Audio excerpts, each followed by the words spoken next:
those of you who got an invite, welcome to Nerd Prom. No matter where in the world you are, we're all Nerds International. With the hyphen.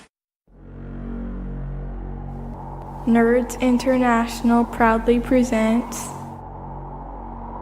We want to take you on a quest for knowledge. One that will take us from ancient medieval fantasy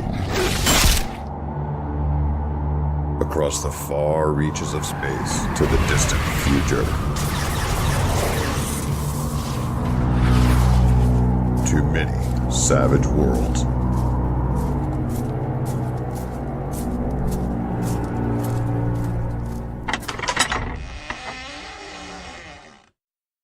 Welcome to episode 76 of the Wild Eye Podcast. This is a podcast dedicated to Pinnacle Entertainment's Savage Worlds, aimed at beginners and veterans alike. What's going on, gentlemen? It's very exciting to have you all here on the podcast today. We're going to duke it out. We're going to do some fighting, which is top notch. I'm looking forward to that. Eric, you got your boxing gloves on? Yep. So let's talk about what we've been up to since the last show. Well, since our last was on. Guess what happened, ladies and gentlemen? SavageCon UK, the world's best Savage Worlds convention in the UK. How was it? Was it nice? It was nice. 10 out of 10. No, it was really good. And I played a lot of games. And guess what? I played a game where we're doing a pulp game run by one of our listeners. Shout out to Alan Rowe. And he did a chase that I actually enjoyed. Not going to lie. Did Leonardo DiCaprio show up this year? He did. We had to kick him out, sadly. He was doing coke off the loo seats, and so we had to get rid of him. Sad times, really. But I didn't. It's all of a sudden that's grounds for dismissal. You're moving up. the con's actually got a rule one time.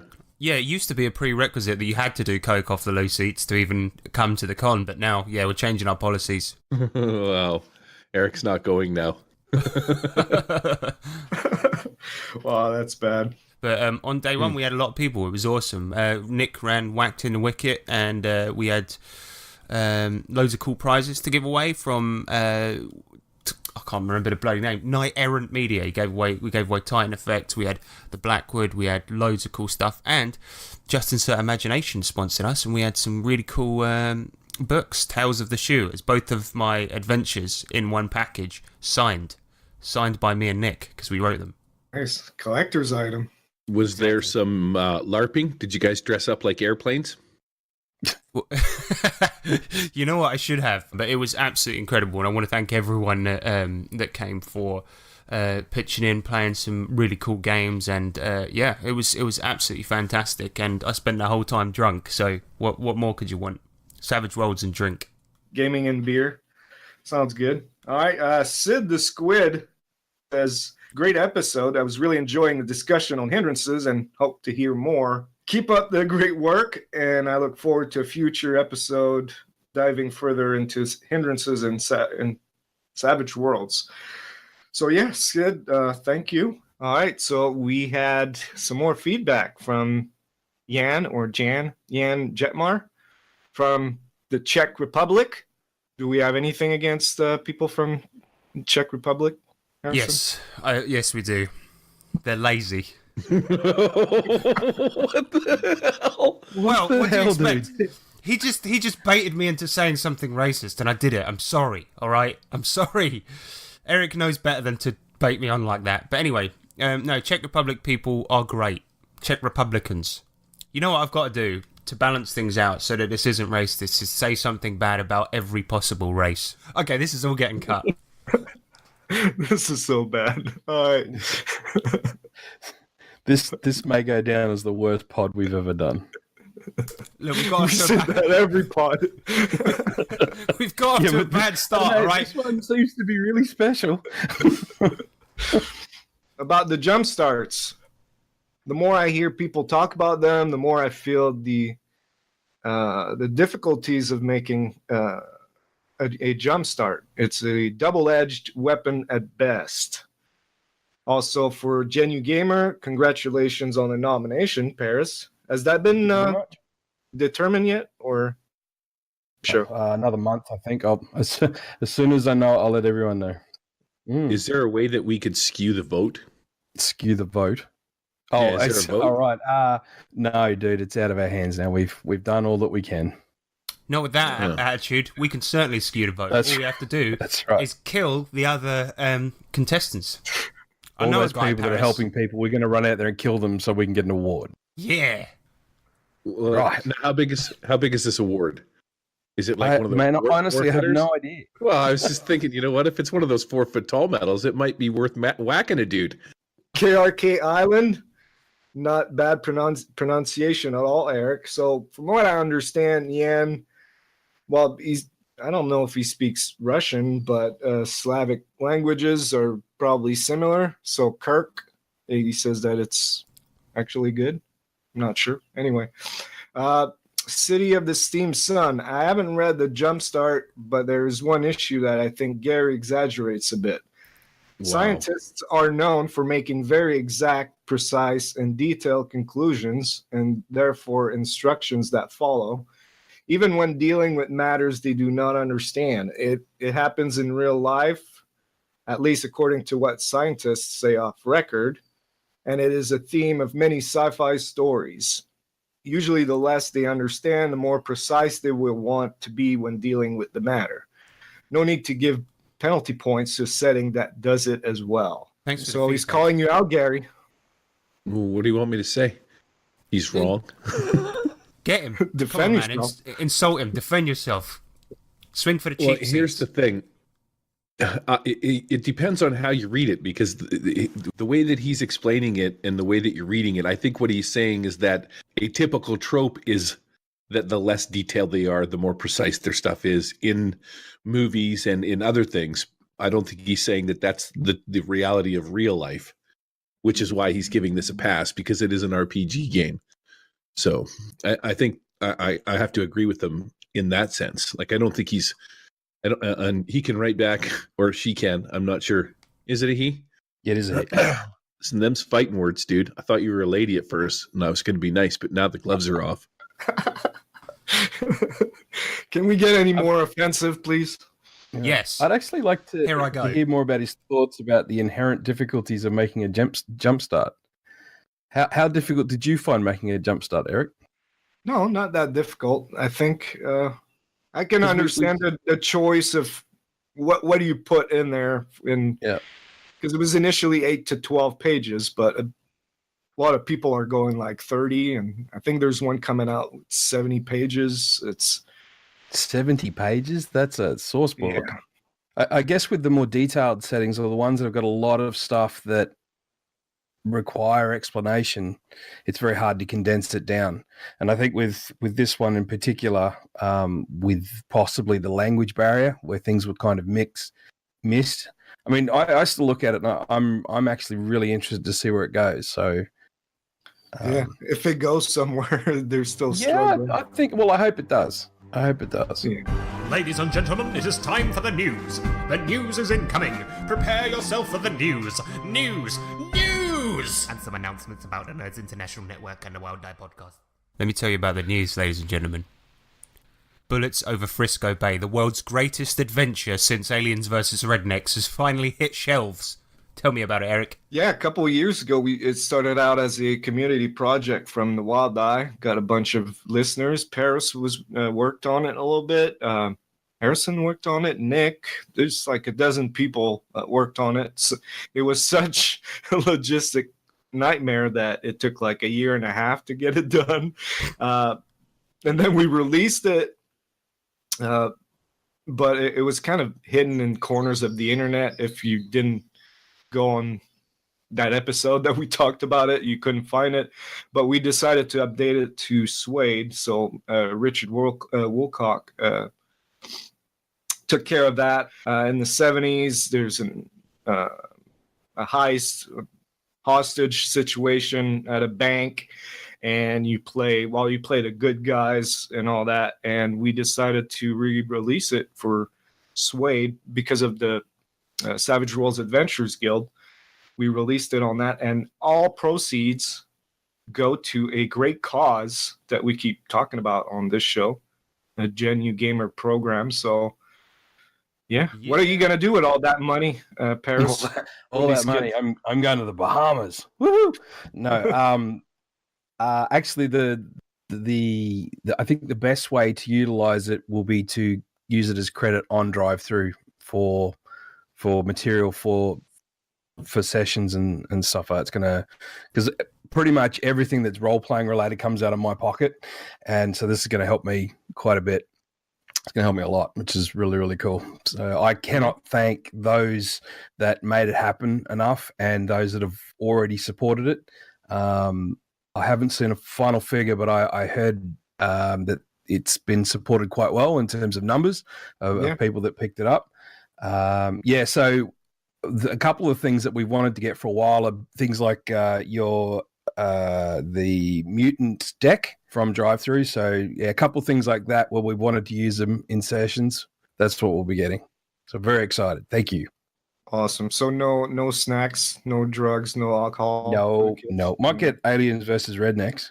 Yes. Now you're talking. That's the adventure you want to get. I might wait till I'll wait till the 2 announcements in from here, because I actually want to get the authors to sign it. Happy Monster Cast have an actual play podcast. They just started out. This is Scott Marchant Davis, the guy from Children of the Apocalypse and Legions of Liberty, 1776, something like that. Cool. Listener of the show. He's been posting a lot of actual play reports, but now, it's in podcast format. They're running Savage Riffs, and after that, he said he was going to open it up to interviews, features, and more discussion-based podcast too. Speaking of getting together, Con on the Cob 2019. We're going back again this year, and Paris is doing his best to attend, saving every Australian penny to join us. I've already I've backed the Con on the Cob Kickstarter for the whole. Is it 4 days? Yeah. Yep. So I'm in for that, and man, I'm very excited to get there. I'm doing everything that I can to put the ducks in the row so that we can make it out there. I'm hoping that I can even get to an American football game while I'm out there, and hopefully maybe catch a lift with Stefan up to Montreal afterwards, and I'll go see my brother. So make it a big event, but I'm just to see the Savages, see you guys in person, and then after we've had the fight, then we'll just get into some gaming, I guess. Yeah, you get to maybe share a room with Gary and Harrison. This should be interesting. Oh, Paris, you're going to get touched so much. Oh, my God. But yeah, there's a special event for the Wild Eye podcast at Con on the Cob this year, and you can get in on a game run by Harrison. Harrison, you want to tell us a bit more about this? Yeah, so obviously last time I was on, we announced the Tough Guys expansion for Wise Guys, which is going to be a London gangster thing. I'm writing alongside Owen Lean and Nick Lamley. It's going to be incredible. I'm going to be running 2 games at Con on the Cob, and you can sign up via the Kickstarter. There's going to be one where a lot of us are going to be playing, and you'll get to play alongside us, and then I'm going to do another one, and both of them are going to be Tough Guys. So if you want to play a London gangster and try your English accent out for a few hours, then do it. Just sign up, because it's going to be amazing. It's going to be one of the best games ever. And I'll personally sign any copies of Aliens versus Rednecks that people bring along. They're going to print them out and then give you the printed papers. Well, yeah, I mean, because it is a digital format, you will have to print it out. I'm happy to sign it digitally via Microsoft Paint, but it won't really have the same effect. leave greasy finger marks on an iPad. Yeah, that'll be a signature. Hell yeah. Yeah, it's not too late. This is October 3rd through 6th. 5, 6, something like that. In Richfield, Ohio. That's right between Cleveland and Akron. And finally, Into the Fire. This is an adventure by John Steve on the Savage Worlds Adventures Guild. I got to playtest this. You're a bunch of dwarves, dwarven brothers, and you have this tattoo magic, war tattoos that you can activate. It was fun. I mean, I got to play a cleric, and I have to say I really enjoyed playing someone with an arcane background like that. I was doing support, and oddly enough, all the big damage dealers, the fighters and all that, they didn't do all that well. And then I'd use my bolt stone throw thing. I caused like 4 wounds on a dragon by myself, while the other guys weren't doing anything. I had smite on them at +4 damage, but they couldn't do anything. I kind of dominated that game, maybe just lucky rolls, but it was Humble fun. brag. Yeah, it sounds like you're showing off, Eric. I am. What did Such a special boy. I picked up this and how did the tattoo magic work? It got changed a little bit after feedback, but basically you draw a card now, and you get 2 tattoos that you can activate. You don't have to roll anything for them. It's like activating a power, but with no raises, and it's automatic. So you get stuff like boost trait, wall walker, teleport, that type of thing. So it adds a little bit more options to what you can do. So even the non arcane background users get to have a little something special. It takes the place of a magic item, but instead of being an expendable magic item, it's just a tattoo on your body that you can only use That's once. cool. So. Hey, speaking of tattoos, maybe while we're in Cleveland, maybe we should all go and get like a Wild Willie tattooed on us while we're there. Are there any good tattoo shops in Cleveland? Oh, mate, have you seen sure Cleveland? No. You get a disease if you got a tattoo there, man.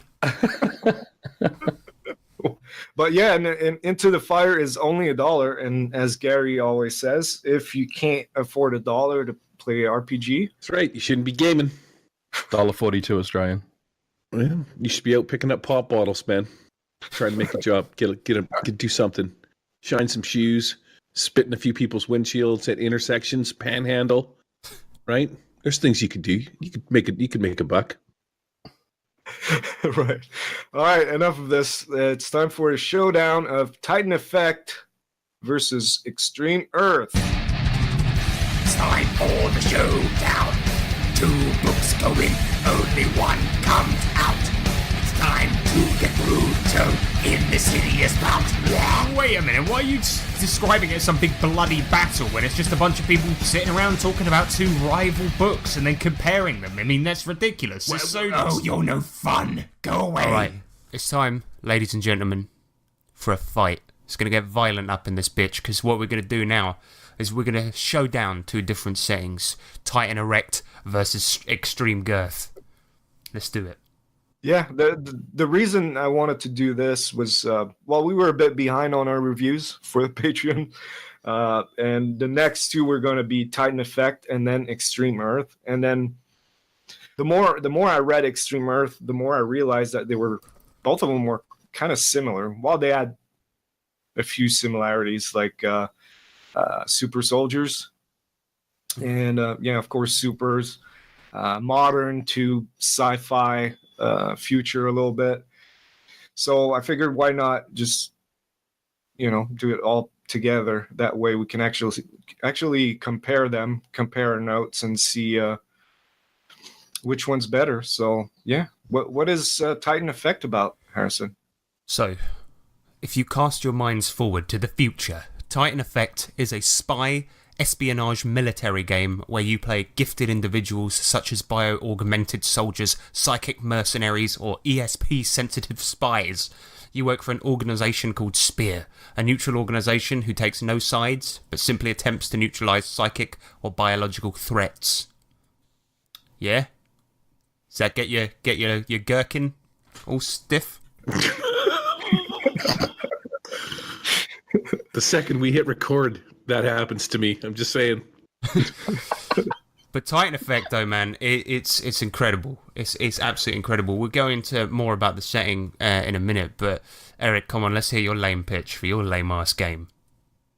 Yeah, Eric, let's see if you can get my gherkin, whatever it was supposed to happen. Let's get your pickle in a knot here. All right. So Extreme Earth is a dystopian superhero setting. Imagine a world on the brink of chaos, a world where natural disasters, human conflict, corporate greed, and mass paranoia shape the day-to-day lives of its 7 billion inhabitants. Advancements in science and technology have done more harm than good in a world already stressed by limited natural resources. Mutation have altered the human genome, an influx of unusual men and women who possess strange and powerful abilities known as super talents. Governments, corporations, and terrorist organizations have sought to create, capture, and control these super talented individuals to further their agendas. It is a world where each person must face moral dilemmas and make ethical choices every day while learning to live with the consequences. Welcome to Extreme Earth. Okay, that actually sounds pretty good. What do you actually play in this game? So, Titan Effect, who are you? Are you the regular Joes in this setting? Yeah, man, you are. Yeah, that's it. No, you in this setting, basically, all the archetypes and kind of what you do is that of like a typical military organization. You work for a company called Spear, which is like Special People Encounter Assault Recon or something like this. I can't remember. But anyway, they're independent and their operations can be compared to like a private military corporation.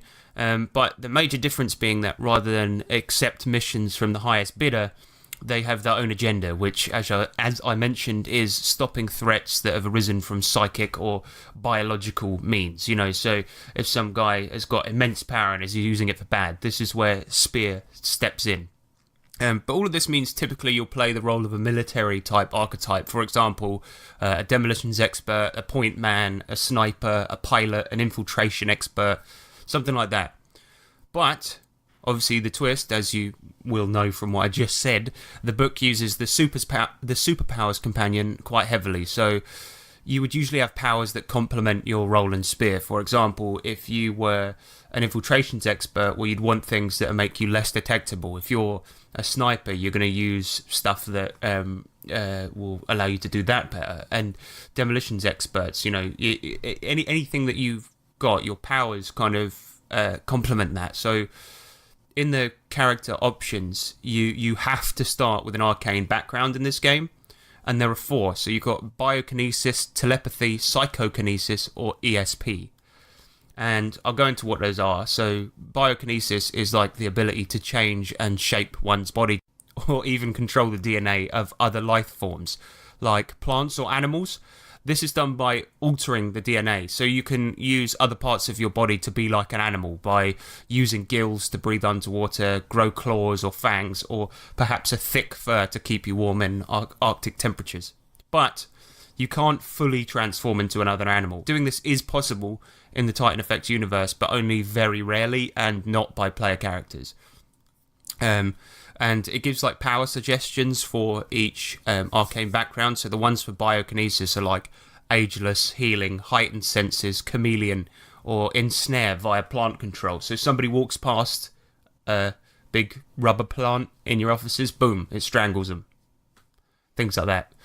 So the other backgrounds are telepathy, which is pretty self-explanatory. It's the ability to control or read minds. And the book suggests powers like deflection by controlling someone's mind to miss more often, or invisibility by altering a person's mind to stop them from seeing you, or paralysis, so you can attack someone's brain and just make them stand still, and then they get shot up by the rest of the team. Psychokinesis is the ability to affect matter with your mind. So powers like attack, earthquake, flight via lifting one's own self up telepathically, and of course matter control, so you can, hurl a frying pan at someone's head or disarm someone using your mind, take apart their gun. And the last one is ESP, so this is like being a mystic. You can perceive things with your mind, listen to conversations over great distances, or see past and future events. Danger sense is a suggested power, of course, along with things like parry, remote viewing, precognition, or postcognition. And yeah, the book does say that ESP kind of are might be seen as the weaker ones, but they're essential to most spear teams because you can just be like, okay, I know what's going to happen in that next room, and everyone knows. You go in, you bowl in, dodge all the bullets, well good. So yeah, that's pretty much for the character kind of options and the kind of stuff that you do because, or who you play, I should say, because yeah, you're a military guy with superpowers, and it sort of in a certain way encourages people to pick stuff that complements their job in Spear. Essentially, it's pretty cool. It's actually very cool. So that military, is it a military of a known government or? No, it's essentially like an independent organization who team up to stop all these threats, and they don't work for anyone. So it could be, there's a problem happening in Germany, UK, Australia, whatever. Then you'll just go there and sort this stuff out. So yeah, but they did originally start, I believe, to combat the Nazis who were doing bad stuff in World War II, which is a twist I didn't know. Yeah. So what power level is it played at? So if it leans heavily on the superpowers companion and that's split up between like street level, four color comic book heroes, that sort of thing, what power level is it played at?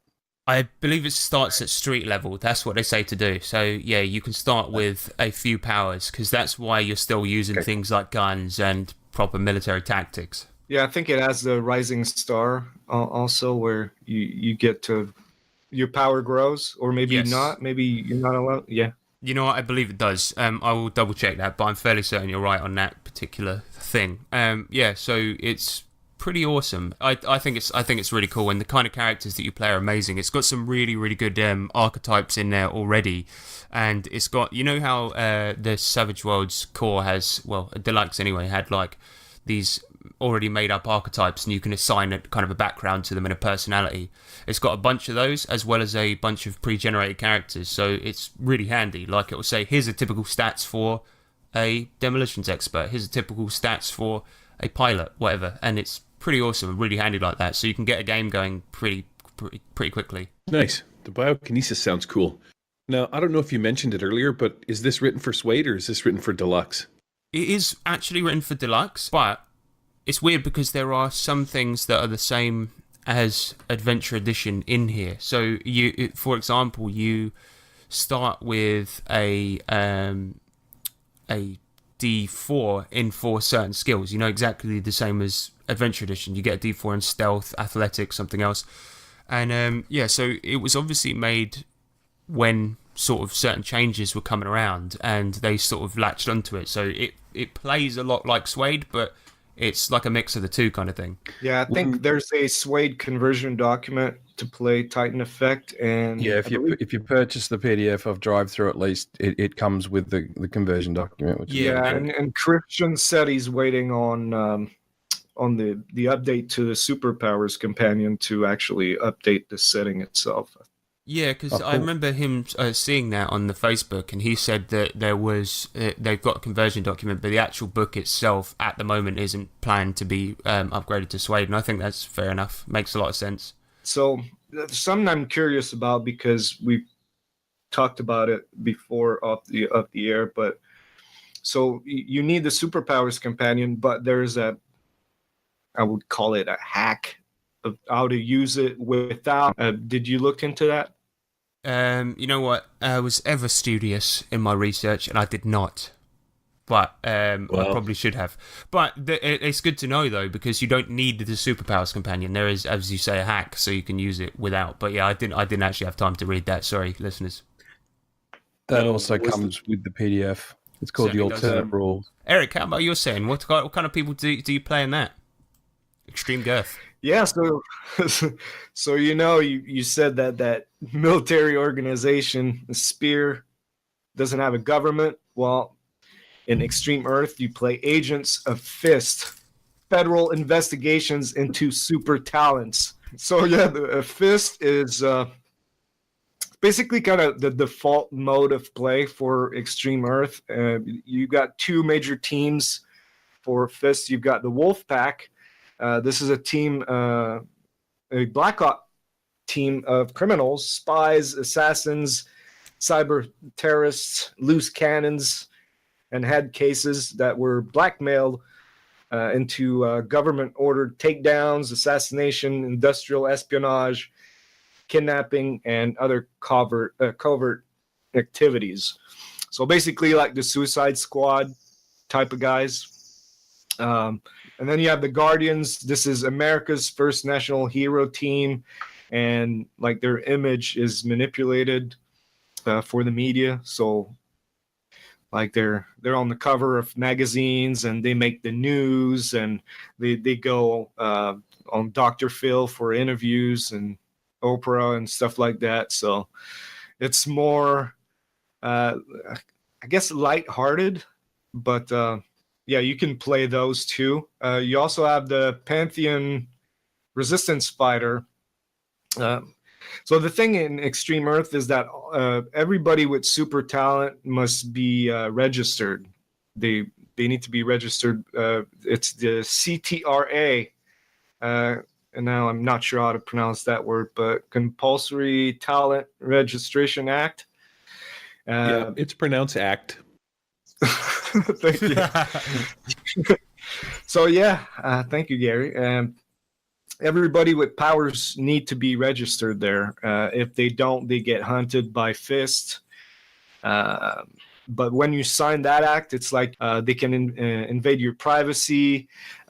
They can make you do things. You kind of treated as a second-class citizen. So the Pantheon resistance fighter are people that kind of hide in the shadows, and they have super talents, and they're not registered, and they help other super talented individuals to escape Fist, getting tagged and all that, and taken into research facilities and all that good stuff.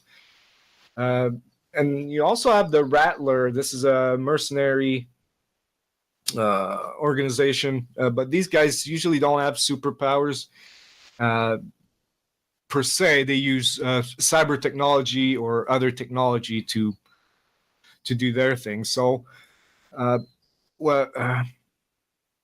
sources of powers, like Harrison was talking about, ESP and all that. While in Extreme Earth, your powers come from genetic engineering, chemical and biological substances, cybernetic enhancements, and finally power suits and other technology. So that's the only sources of powers allowed in there. It can't be magic. It can't be coming from another planet and that type of thing.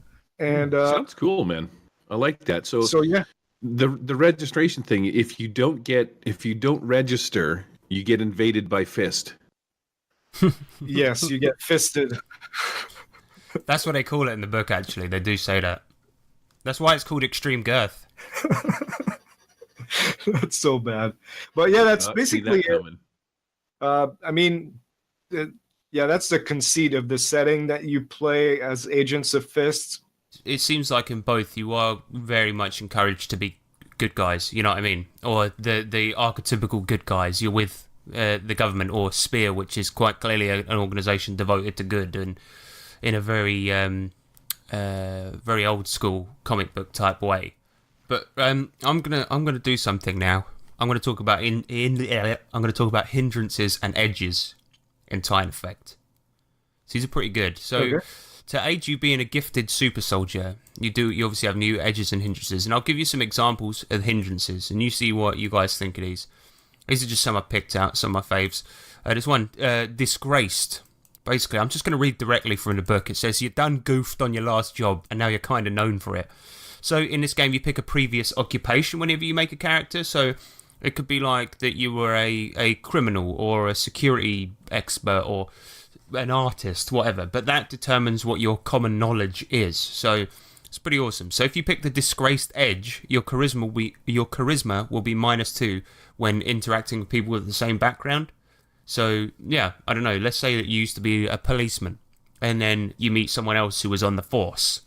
Well, then they're gonna know you as that one guy that crashed the police car that time, or whatever, and let the criminals get away. Pretty nice one. There's also one called Trigger Happy, which basically means you're impulsive. You shoot first and ask questions later. And then there's Puppet, which I thought was pretty cool, where your operative is indebted to some powerful organisation and has to do their bidding. So you might even be like a plant in Spear. So you've been put there to try and goof their stuff up. And this previous organisation, could be a world government or something like this, is on your back the whole time, asking you to do crazy stuff. And I think this would be a cool one to play and keep secret and just tell the GM. And then all the players will be wondering why you keep on sabotaging the mission. Really cool. Yeah, agreed. That is a really cool one. Mm-hmm. You remember the game I was telling you about that I played with my friend Jay from Nerd Haven with his Uncle John, and how crazy it was? There's a holy paladin and his evil twin brother kind of a thing, and the two of them are like these two guys that control the missions, and it's like if you don't do what they say, they will literally just kill you. So they sort of force you to go do all of their bidding and stuff like that, which is pretty neat. The way that the dynamic works is fantastic. So I've seen Puppet in action, and it's actually pretty cool when you get your players on board and you tell them they got to do a thing. Away. Yeah, right. It's fantastic. Choo choo. I guess it kind of is like that, but then I see it as a really fun role playing thing because your character might get fed up of it eventually and stuff like this. I think it's a great one. And as for some of the edges, this will be relevant later, but there's one called Red Tape, so you can get more gear for missions. Basically, so you've worked the system, you now can get more gear for your loadouts when you go out on missions. And I'll talk about gear in a bit, but there's one called Old Timer. Now, I'm not sure how I feel about this one, but instead of starting at Novice, your character starts at Seasoned because you've been there for a while. The thing is, it's not necessarily broken, but it's quite a massive advantage, you know? You start 5 advances above everyone else, and I see what might happen is you might have a whole team of operatives that are all old dudes. Yeah, well, there's some like that in Deadlands. It's called Veteran of the Old West. Mm. Yeah. Is it similar? Is there a drawback? That's a very good question, to which I know the answer, obviously. And I'll give you the answer now. Because, well, you're looking that up. I believe in the Veteran of the West, you have to take the requirements are hindrances like old or something like that, are they not? You know what I mean? So you actually have to have a couple of specific hindrances like you're old or you're sick or diseased or something like that. And then you can take. No, you have some kind of curse. You have some kind of curse. Yeah. The only requirements here is Novice, obviously, then you upgrade it. Knowledge, Tradecraft D6, and Shooting plus D6. But it just says your operative knows the game and has seen a lot of things most people would believe impossible. He begins at Seasoned, meaning he gains 20 experience points. Oh no, I'm lying. It says, however, old timers have also done some nasty things in their career, made a lot of enemies, and or saw things they wish they'd never seen. You must draw a single card from the action deck once you are done creating your operative, show it to your game master, and he will check the table and debriefing log to see what kind of mess your character got into. Yeah, that's basically like Deadlands, just different trappings to it. Yeah, so I suppose it's not that broken. But if you look at that chart, and there's things like you draw an ace and you're Manchurian candidate. The operative has been brainwashed. They don't know yet. So I guess they get triggered at some point. So they'll be happily going along playing, and then someone will say the code word and they'll be having to become a mole or a double agent, which would be really cool. It's just going back to that thing, and then that hindrance. What I really like about that is it can appeal to those players that kind of want to do over the party, but they can't be blatant about it. They can't be, do you know what I mean? Like, they can't be just overt dicks about it. They have to actually role play that they're good guys, probably over the top good guys. They have to be really nice to everybody and try and prove that they are not the mole or the double agent, which would be really cool. If you draw the Joker, you are a double agent. You work for someone else, and I think it is pretty cool like that, because you might see a lot of power gamer type people picking that because they're like, oh, I started Seasoned, and it's like, yeah, but your character's an arse. One last one that I wanted to mention is Double Gifted, which is a good one. It means you can take 2 arcane backgrounds. So typically you start with 1, but you could be a biokinetic ESP dude, and that is pretty damn awesome. But yeah, there any cool hindrances and edges in Extreme Girth? No, the thing with Extreme Earth is that it uses a superpowers companion, but it doesn't add anything to it. I mean, this setting is actually available for a bunch of other settings, and they just converted it over to Savage Worlds as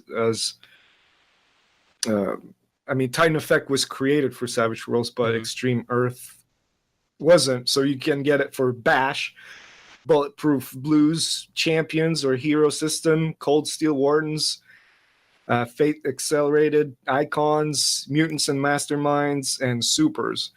Wow. So for that reason, yeah, you don't find any new. Well, I can't say for that reason. I mean, they could have added stuff, but it's basically just use a superpowers companion, and we'll get to that with the setting rules. Speaking of setting rules, yeah. What about for Titan Effect? Oh man, there's so many. No, it's actually not that bad. They're pretty much all core ones or from the Superpowers Companion. So you got Blood and Guts, Born a Hero, Joker's Wild, multiple languages, and then from the Superpowers Companion you got Synergy, Power Stunts, and Power Tricks. There's a couple of new ones as well. There's Psychic Surge, which is a new one. So basically sometimes psychics want to push their abilities to the max, right, and do some crazy ass stuff. And essentially, if you use a power surge, you can increase one of your powers in the following ways. So you basically get +1 level, if it has any, for 1 round and only once per round. Or you can add +2 to your trait roll, or -2 from the enemy who has to defend against it. Yeah, so it's pretty cool, but in exchange for that, you get a fatigue level. So you take a fatigue because you've pushed yourself too far. The other setting rules they have are for hacking and demolitions, basically, but they're just new little systems that make it a bit easier. So, for example, in the hacking, when you go to hack a computer, there's a new rule where it's like you can add different modifiers based on stuff, and it's pretty kind of standard. It might be how people were doing it anyway, but you've got, like, for example, you get +2 if you know the login and password. Like, if you're looking for a specific file, that means you get in easily and you get a +2 for that. But if it's military security, you'll be doing it at a -6. So that's basically how it works. That's about it. How about your one, Eric? How about your game? Yeah, it uses the same ones in the Superpowers Companion, but with the following guidelines. So there's no super karma. So you can't get an extra 5 power points. It starts at street level as well. So 30 power points to pick up all your powers, and you can't take super karma and have 5 more. And then the setting in this, you ignore the fate table. You're dead. So the common tropes of comic book heroes that never die, that always seem to come back, it doesn't exist in Extreme Earth. It's very gritty that way, where it almost feels like it's not really a superhero setting. It's just a bunch of badass characters that are high powered, but it doesn't follow much of the tropes that we're used to. Granted, it is an Iron Age of comic setting. It isn't the Avengers at all. It's more grounded. Think, Daredevil on Netflix, Punisher, that kind of level where you don't see crazy stuff and men in tights and capes. You don't see that. So also what they do is they give you a list of trapping restrictions for your powers. So when you pick your powers, they can't be any magic-based powers. No time control or time travel in this setting at all for your powers. Thank goodness. No dimensional travel either. No cosmic-based powers, and no powers that mimic or steal someone else's powers. So these are just guidelines. I wouldn't call them hard rules, but if you want to capture the feel of what the authors wanted, we're going with this, then you use those trappings, and that's it really. Just minor tweaks to existing rules that you should be familiar with if you've played with the Superpowers Companion, and you just go straight up and you create your characters just the standard way in Savage Worlds with the Superpowers arcane background. That's it. Pretty cool, man. Yeah, there are some banned powers in Titan Effect as well, but I won't go through the list, but it basically you know how I said obviously you can't completely change into another animal, but you can change bits of yourself. So altered form is banned. Construct, copycat, duplication, Yeah, that extra would make limbs. sense. Yeah, a lot of things like that, and there's like modifications to some of the old ones as well. But so in your game, Agents of Fist, the Fist Men, what sort of missions are we talking? Well, again, I think it depends on what kind of group that you're part of. If you're in the Wolf Pack, then it's Black Ops. If you're the Guardians, then you do things that are a bit well, they're not Black Ops. So definitely, it's very public. It's there to enhance the image Right. of America. You're the freedom fighters, so you probably do things more typical. But you could also just play regular Fist agents that go and find. Every time Fist Eric says agents. Fist agents, Paris is laughing. Paris, it's not funny. Take this more seriously, okay? Because it's not a game. Be looking for escaped.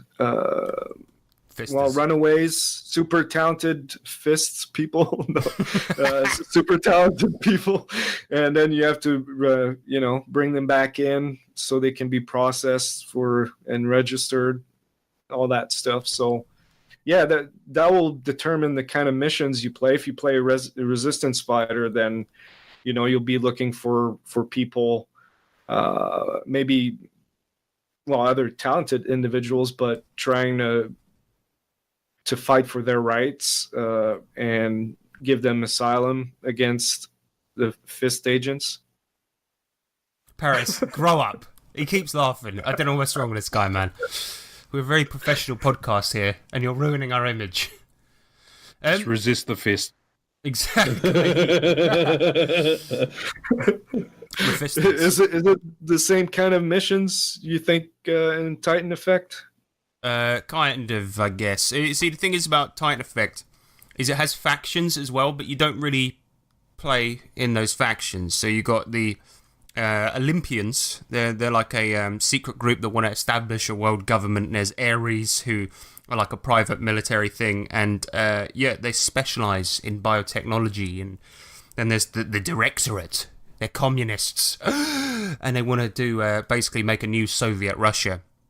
There's also the Order of the Holy Mystery, which is a secret organization hiding in the Catholic Church. And they basically, they're lawkeepers and watchmen of the occult. And essentially, the game doesn't come with like a plot point campaign or any stringent missions, but it's got a big load of hooks and things like this. So there's an adventure generator, and then there's mission hooks based around each of those organizations. So to give you an example, Ares, those guys that want to create a world government, right? There's one where it says their cargo planes are transporting a new type of Medusa, which is one of the enemies in the watch list, and it's crashed in the middle of the Amazonian forest. The operatives must track the Chimera soldier down, who has no intentions of being captured. There are other further complications when Ares sends the Phobos unit to recover its property. Don't know what the Phobos unit is. But it's things like that, and it just gives you like hooks and missions and briefings and stuff, and then it's up to the GM to flesh it out. It's the kind of stuff I like, really, to be honest, because, I never use plot point campaigns, so this stuff is awesome. Yeah. Cool. So Extreme Earth has some like that too, called Mantis. They're terrorists, so you go against them quite a bit. And what were you saying, Gary? Go ahead. I was just wondering if I was to play the Titan Erect setting that Harrison is talking about here, and I took biokinesis, and I flew my team into the jungle, and we all had to parachute out because maybe the plane's going down. If I had biokinesis, could I create like bat wings and an elephant dong that everybody could hang off of while I glided them into the jungle and they just got no? No, see, I'm fairly certain this thing is supposed to be taken seriously, but absolutely you could do that, yes. The thing is, Nice. as well, one of the it kind of gives like stipulations for all the powers when you use them. And one of them is that your clothes don't survive transformations. So the way it would work is you would kind of you grow bat wings, fly out the plane, and then a giant elephant dong would burst through your outfit, which would mean that area would be unarmored. Fantastic. I'm excited for this now. Biokinesis appeals to me. Mm-hmm. And a whole new way to pick up peanuts.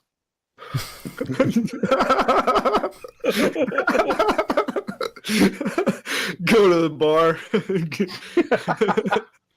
Get some peanuts. Well, you mentioned armor.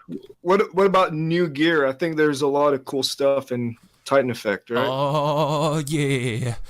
There's pretty much everything you'd expect from a military setting here. There's a whole list of real-world guns and explosives all statted up.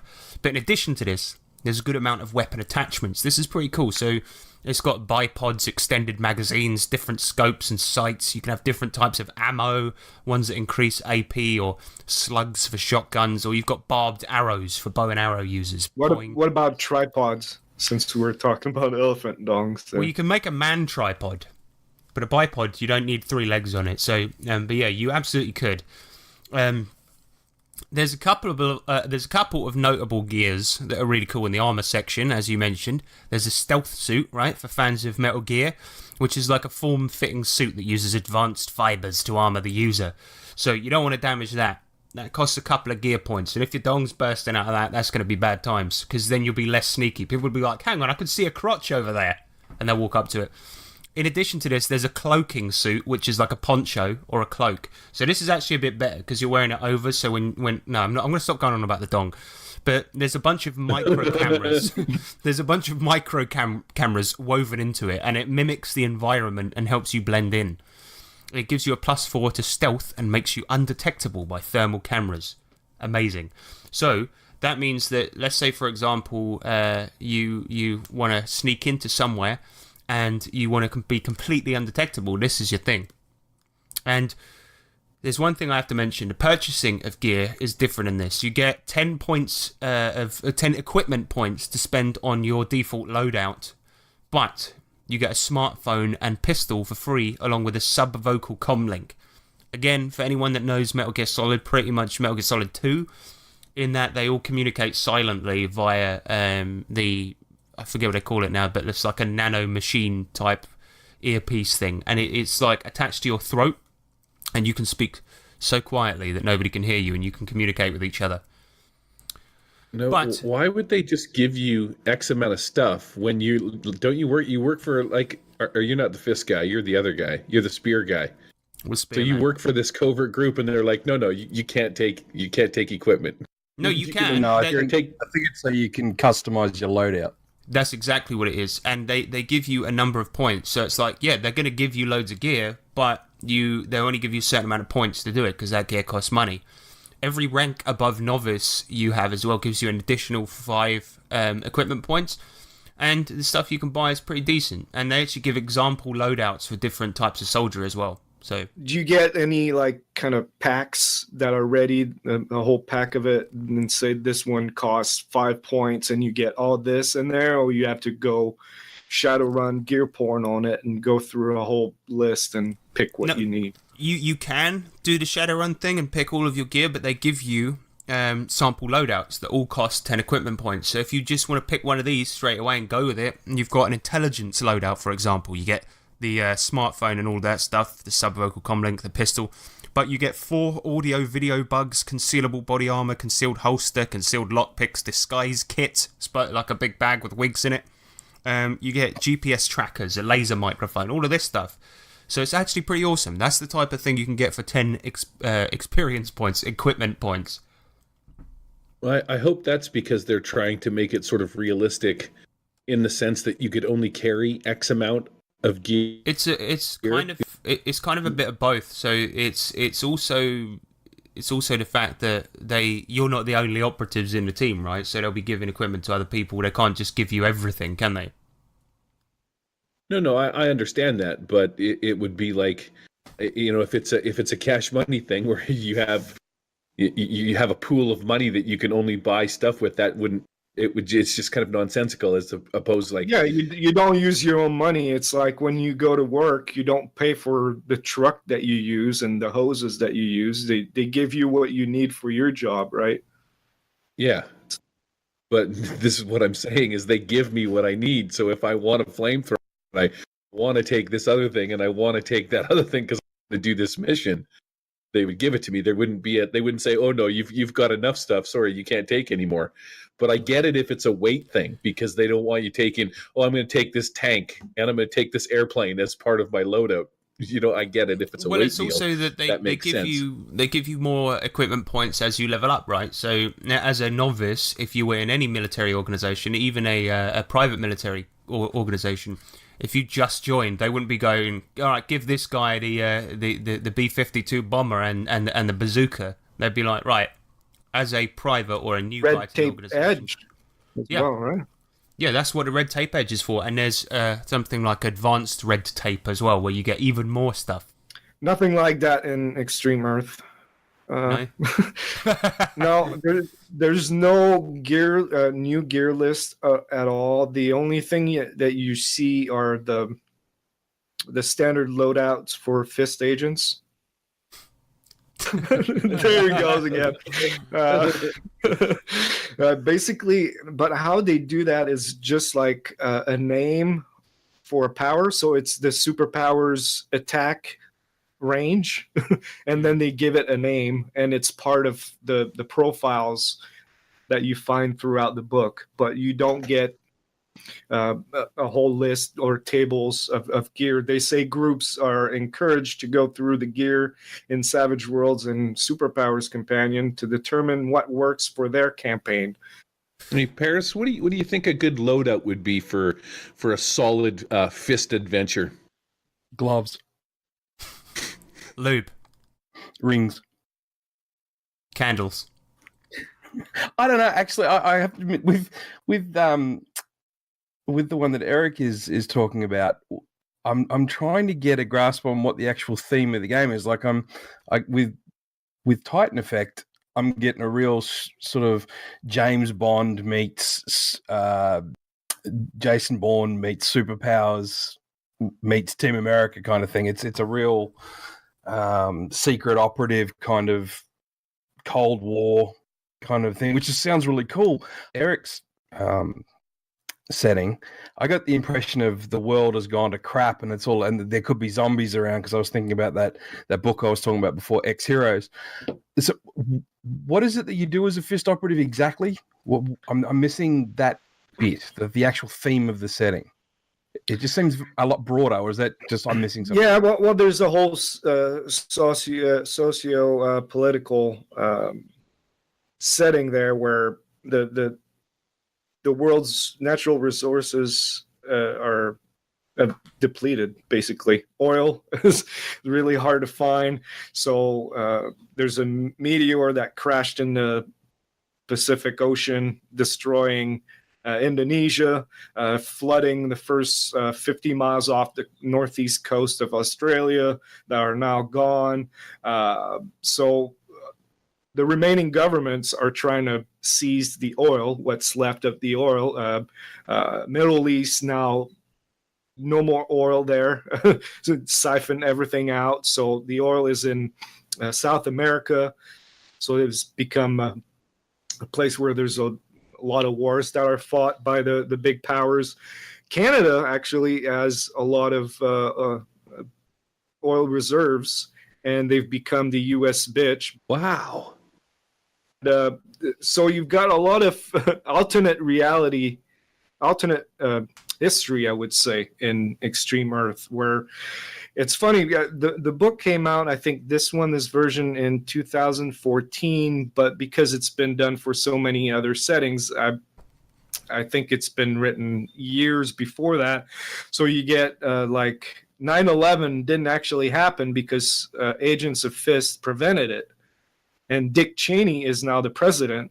And in 2012, instead of declaring new elections, he said, well, we're not going to declare new elections until all threats to the American government have been neutralized. So he's basically basically became a tyrant. Like, there's no democracy there anymore. So agents of Fist are there to counter terrorism and protect America through the Guardians, which are the overt operations, or the Wolf Pack, which they do the dirty work for the American government, and nobody knows about it. Things get more muddied if you play other factions in there, but it's more X-Men, G.I. Joe type of thing to me. That's what it feels like. So it's not like Shadowrun where corporations are running things. This is really a government-driven thing. That's where the dystopia comes in. Okay, cool.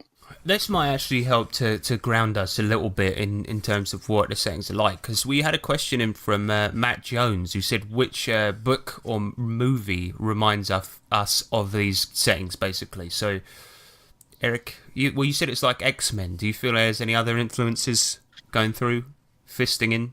Yeah, I get G.I. Joe, I get Suicide Squad, I get... well, it's Iron Age of comic books, so everything like Daredevil, Punisher, it gives me that kind of feel there. Yeah, that's basically it. That's what it reminds me of. Sometimes the artwork helps with this. Yeah. In this case, I don't know, not really. It's not, the art isn't very modern. Like, it was probably done 10, 15 years ago. So... Right. I'm not sure, but I hear Titan Effect has a whole list of Appendix N material, right? Yeah, it's called Appendix 3 in this one, but it's like ridiculously long, man. This guy's got a lot of inspirations. It's like he breaks it down into anime, comic books, fiction, non-fiction, movies, tabletop role-playing games, and video games, and there's at least 5 in each one. But the biggest ones that I feel actually permeated this setting has to be, I've mentioned it a couple of times already, but Metal Gear Solid. It gives me massive vibes of that game, because in that game there are people with ridiculous abilities, and it was all hand-waved away by the fact that they have nanomachines in their blood that give them like ridiculous powers and things like this. Like, you had a psychokinetic telekinesis guy called Psycho Mantis. There was a guy that could regenerate his skin because of the nanomachines, and he was called Vamp. He was a vampire. Things like this. And so it really, really feels like that. And in terms of the missions you do and the way that you do stuff in the game, he also lists under comic books Hellboy. And I get real Hellboy vibes from it. Okay, it's not like dark and H.P. Lovecraft inspired, but the day-to-day missions and the things that you do are very much like that. Because although you may be against the extreme use of these powers, you come from an organization where everyone has the powers. Exactly like Hellboy, you know? And because of the agency also, right? Exactly, yeah, like BPRD. But he also mentions Deus Ex as well, which, yeah, definitely, it feels a lot like that. Even though it's not as cyberpunky, but it is really, the inspirations are fairly obvious. And that's what originally drew me to the game, because Metal Gear Solid is like my favorite video game of all time. And when we interviewed this guy before and he mentioned it, I was like, right, I'm in. Titan Effect, I'm in. Give me some of that. Cut me off a slice. And I would actually think if you run a Metal Gear Solid-esque game in this, it would work perfectly, and it would be so cool. So yeah, I'm definitely going to do that at some point. So you mentioned the artwork not really giving much away. In your setting there, Eric, can you give us a feel for the layout and the layouts of the books and how much they translate what they're about to the reader? Like, I've looked through Titan Effect, and that's a beautiful book. Yeah, Titan Effect, it has like, it's really cool, and the thing is, you get a feel for the book straight away, because you know a lot of setting books do like a like a short couple of page story about the setting at first, so you can get a handle on it. At the beginning of Titan Effect, you got a little comic book. It's awesome. It's these guys, like Arabic guys with AK-47s. Suddenly a gigantic bear wolf thing comes out of nowhere, starts scratching them right up. Then there's a helicopter, he transforms back to normal, and then this guy's like, good work, my children, your training is over. And the artwork the whole way through is absolutely gorgeous. It's one of the best looking books I've ever seen in my damn life. The layout's really cool. Everything looks like a kind of dossier, and it's split up by these parts where you can see like log-on screens and stuff like that. Like you're logging into the next section of their archives, and even when you get to the GM section, which is pretty awesome, it's got like a screen on there, the SpearNet Director database, and it says like "Get out, GMs only, permission not granted." And I'm like, yeah, this book, man, it's so cool the way it's presented. Even though the artwork on the front is awesome. This guy's got like a wolf hand. He's being shot. He's got a knife in his hand. He's screaming. He's like, "Ow! I'm becoming a wolf." The other thing I like within the bestiary or the other characters is he's got examples of what you'd expect to see from opposing agencies and stuff like that, and that gives you a real sense of what you're up against. There's so many bestiaries or characters presented that a lot of the feel for. Yeah, it's basically called the Watch List, and it's got everything from like criminal soldiers to different psychic threats to allies you might find in your organization and most wanted and stuff like that. It's perfect. So cool, man. Extreme Earth is a pretty standard layout. I mean, these guys know how to lay out a book where it's easy to read. I mean, it's using the standard, 8.5 by 11 format for the book. This is a print-on-demand copy. Each section have different colors for the headers. Like the trade dress around it, which looks like, radioactive, hazard, and stuff symbols on it. Artwork, I mean, it's weird because some of those illustrations are really good, and others, they just look like, because it's the same artist that does the whole thing, but some of them, it looks like he spent maybe half hour drawing it instead of maybe 5 or 6 hours, and it doesn't look as good. Like, this is kind of to me. Like, of course the guy is 100 times more talented than I'll ever be, but it's not like top notch. Some of them, the maps are quite good. They give you the feel of like computer holographic maps type of thing. They're like flyers, and they give you a bunch of information about it. Every character in the book, every pre-gen in the book has an illustration. At the end of the book, there's a 6-page little comic. So there's a lot of artwork in this book, which is good, right? And the characters, I mean, it's good art, and it's a beautiful book too. It's well put together. Those guys are pros. It's not as if I was trying to do the layout and then it would look all crappy and jumbled, but it's easy to read. The print, the fonts are big enough, easy to read font. I have nothing bad to say about it, really. It might not be the most beautiful book you've ever seen, but it's still a beautiful book to me. Cover too. Pretty evocative cover there. So you said something which usually rings alarm bells for me is when I hear that a setting has been done for a number of rule sets, and right. Savage Worlds is likely not the first rule set they were thinking of. How well do you think it's translated? Well, most of the book is all fluff, really. You've got the characters like the Wolfpack characters and the Guardians characters, and this is the only time really where you get mechanics from Savage Worlds, and their profiles. I looked at them. There's nothing wrong with it. They seem to the guy that did the conversion seemed to have a good handle of the rules. And then you got the adventure at the end where they'll call for notice checks and dim lighting penalties and all that, and the guys seem to know what they're doing. But unlike with Titan Effect, I think they got away with this because all the rules are in the Superpowers companion, so they didn't have to design anything mechanically, really. They made characters, they made pre-gens, and they added notes to an adventure which was going to be which was a quick start. So they're just ask for a notice check there, penalties there. So I tried hard finding like, oh, these rules, these guys don't know what they're doing. That's a bad implementation of the rules. But really, there's nothing to it because they just used Superpowers Companion. They didn't add anything to this book mechanically, which can be a good thing because you've got a good setting. Yeah, that's not a bad thing, though, is it? I mean, we've seen people attempt to create their own stuff or adapt stuff that already exists, and we've bagged them for it because we thought they messed it up. So what these guys have produced is a setting that we can use with the rules that we know and love. So in a lot of instances, at least in my mind, that's actually a positive for me. That's a bonus. Yeah, because once they update the Superpowers Companion, you'll have your Suede version of this setting.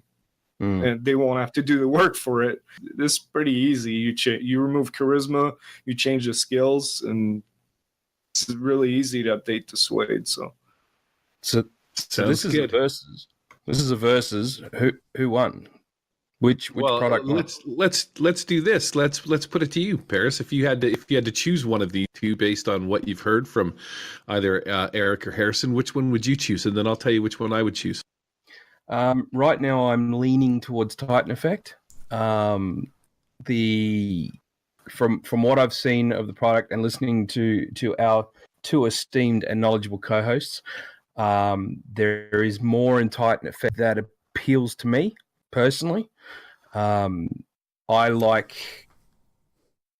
can see myself playing Titan Effect on its own. I can see adapting it to other settings that I currently play with. There is a lot of clever use of deluxe and with a Suede conversion, and that it gave us a conversion that allowed us to play with just the core rules without having to use the Superpowers Companion. The artwork is beautiful, the layout is brilliant, the cartoon is great, and I'm actually put it right up on the top of my pile for the next set of games that I want to try. So for me, Titan Effect has crossed the line first. Suck my dick, Eric. Nice. Wow. Well, he probably would if you wrote it, but as you didn't, I don't think you have to beat him in a competition to get him to do that. Just saying. The thing about it is though, it's like, you know, in Game of Thrones when they do like trial by champion, Titan Effect is my champion, you know.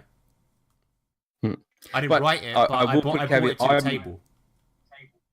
True. I'm not adverse to trying and playing that other game, and I'd actually like to have a deeper look at that one. Because I love the idea of sort of alternate government setups. So I guess also because maybe I'm just a bit of a purist, and Titan Effect was written for Savage Worlds. So again, that's what takes it across the line for me. Yeah, man. You're interested in having a deeper look at the fisting one? Oh, at some point, yes. I'm certainly open to exploring fisting. Yeah. Gary, how about you, man? Which one are you going to pick? And bear in mind, if you don't pick mine, we can never be friends again. Okay. Well, not that we were friends to begin with. I just want to throw that out there. I want to say, to start this off, I'm not adverse to playing either one. They both sound really good. Things that to note: Extreme Earth wasn't made for Savage Worlds. That kind of throws me off. But if Eric can't find something wrong inside of it, he's like the Rain Man of finding weird things like edges and hindrances that don't need to be there because of this. And a lot of times in our private chat groups, he'll be like, "Oh yeah, this, and this," and then we're like, "Oh, okay, that's kind of interesting." So for him to give it those kind of accolades is actually pretty impressive. I'm going to go with Titan Effect because it was written for Savage Worlds, and there is the extra stuffs like, you know, the biokinesis thing actually kind of really appeals to me. I think that's actually pretty cool that you can like grow stuff and whatnot, you know, grow limbs or gills or do that kind of stuff. And yeah, it seems to be the one for me from what you've said is kind of the one that appeals to me. I think I'm gonna have to go with Titan Effect. Although I would be happy to play either of them. There it is, ladies and gentlemen. Lick my balls. Yeah, They're there's also- probably one more thing that we haven't mentioned, which is a big thing for me, and that is the price point of the two. There is a big difference in products. Actually, So Titan Effect. Eric bought me Titan Effect, so I don't know how much it cost. How much was it? Well, I can only see Australian dollars at the moment, but I'm looking at $18.50 for the PDF Australian, which is what, $2.12 American. No, it's I think it's 12. We got a question from Garrett Weinstein that said, "What does each setting book share in common with Necessary Evil besides superpowers?" Now, this wasn't addressed in our little defining of these two settings, and I just want to say that we're not going to address it because that is very presumptuous in thinking that these two idiots I work with here actually know anything about Necessary Evil to begin with. So, moving on. Correct. I do. Oh. It would share more with the Necessary Evil breakout than the original one. But Look who's got to be Mr. Smarty Pants showing up, Harrison. Wow. in Extreme Earth, I mean, and even Titan Effect, you play the good guys. That's the conceit of the setting, basically. It doesn't mean you can't play bad guys in those settings, but then in Titan Effect, I guess you are using as Necessary Evil, you play bad guys. So yeah. But I guess in Titan Effect, you are still using things that are considered to be dangerous in order to get a job done. So it is only similar, really, in that regard. yeah.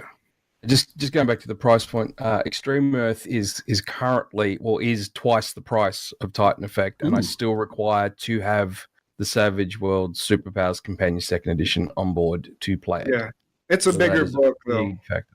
Extreme Earth is 130 pages at the 8.5 by 11, and Titan Effect is about that many pages, but it's 142 the smaller format. page. It's the smaller format. It's the 7 by 10 format. So it's But I a don't need bigger- to buy the Superpowers Companion. But yeah, the price point that was one obstacle for me that it came into my radar years ago, and I looked at the price for PDF, $17 for 130 pages. And it's a bit dated, maybe. There's not a whole lot of Savage Worlds mechanics to it, and going up against Titan Effect, which came out a year ago. It's a very modern setting. Christian and his team have a very good grasp of the Savage Worlds rules. They have a good pulse on what the community wants and expect from a setting book. When I first read their demo kit 2 years ago for Titan Effect, I was blown away by the quality. So yeah, I understand why you guys would be more interested in Titan Effect. I mean, it's a beautiful book. Mechanics are top notch. The only reason why I haven't played it is I don't know. I don't know Metal Gear Solid. I don't geek over that type of thing much. I feel a poop coming on, so let's wrap this up. My name's Harrison Hunt, and I do what I like. Right now, I ride a mother bike through the mall where I ain't supposed to do that. I'm from the podcast Tabletop Twats, and this is the wrap up, and it's gonna be sick. I'm right now, you can suck my dick, cause I don't give a what you think about my so suck my mother big fucking dick. Yeah! What I'm trying to say is it's the mother wrap up, just like Mummy used to make. Right, so hello, welcome to the wrap up, guys. We've got some sad news. Some sad news. Yes. Well, happy news for some people, I think. Oi. So, unfortunately, I'm gonna be leaving the show for a short while. We're gonna soldier on, Sweet. and we're gonna have some guest co-hosts for the summer. All right. So, I'll be leaving for a short while. I'll hopefully be back eventually. But, I basically have got some stuff going on in my life and need to leave for a bit. But that's perfectly all right, okay? And I'm going to be back. I'll be back and I'll be bigger than ever. I'll be more erect than I was before. I have if you're very lucky. much... Yeah, if I'm lucky. If you don't replace me with somebody. Maybe we get somebody, right? That's better.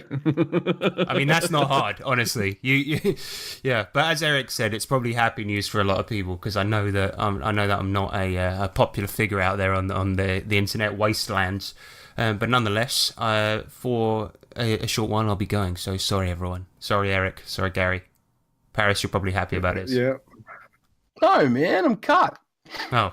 I'm upset. Well, but anyway, you will be able to find me on my other podcast, which I'll still be doing, the 3T RPG podcast. So if you are actually a fan of mine, go over there and listen to that because we got all sorts of cool stuff on there. Did you just say I'm leaving this and then plugged your other show? Is that what I just heard? That's exactly what he did. Listen, all I'm saying is that I'm having to put this one on the back burner, but I will still be doing my other podcast.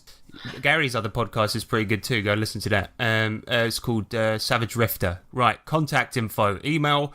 We got thewilddie@gmail.com. We're on Facebook, MeWe, YouTube, The Wild Die Podcast. Just search it up, yo. We're on the Nerds International group on MeWe as well if you want to chat with us. And of course, we've got a Twitter. We managed to get one. It's @TheWildDie. And obviously, if you like the show, and you probably will more now that I'm going to be gone for a bit, go over to Patreon and sling them a few bucks because they work hard on this stuff, despite how it sounds. It is at this point that the Wild Die would like to thank all the Mongoloids on Patreon who donate. You're not Mongoloids, that was a joke. Sean Richard, Perry Chalmers, Alan Brain, Conrad Erasmus, Neubert, Corey, Judd Dan Brown, Murder Hobo Show, Ray Aristia, Bob Tao, Bubbles, Manuel Sams, Matt Stark, Pure Mongol, Patrick Greenlaw, Stephen Dragonspawn, Soviet's RPG Map, Sarah Cartier, Frank Turfler Jr., Gil, Dashard, Lumen Stride, Jens Schoenheim, John Peterson, Carl Kiesler, Mr. Stagg, Remy Bilodeau, Digital Dungeon Master Scott, Marchant Davis, Sid the Squid, Kevin Stanley, and Landshark. Yes. Good work. Well, they'll go away. I think I'm trying to get Gary to rap to do the I'll provide We should have a Patreon level for that. Gary raps if we reach X. Listen, I'll do you want people to contribute to the show? Like, I think what I'm going to do is I'm going to get all of the Patreon people's names tattooed on my butt cheeks, and then I'll just take my pants off and take a snapshot of it, and that's how we'll do it from now. What if one of them stops donating? Then what? Then you've stuck with their name on your ass. I got to put a little bit more thought into this. Obviously. All right. Well, bye, everyone. But this is Eric saying, clench your fist and save the world. And this is Harrison saying, goodbye for now. This is Paris saying, I'm going to miss you, Harrison. This is hard. This is a tough one, buddy. I just want to say it's been 2.5 solid years of us doing this podcast so far. You take all the time that you need to correct everything that you need to. I'm going to cry, man. And this is real. I'm going to miss you. I'm going to miss you too, It's not going to be the same without you. All right. This is me saying, keep your pants on. Keep it fun. See you soon, buddy. Bye-bye.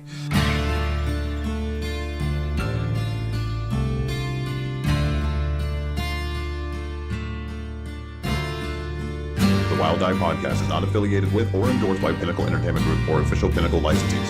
Any of the products mentioned on our show or appear on our website are the property and copyright of the respected owners. All music and artwork is used with permission of Pinnacle Entertainment Group. All items are used under fair use and educational and review purposes. All other items are the intellectual property of the Wild Die Podcast.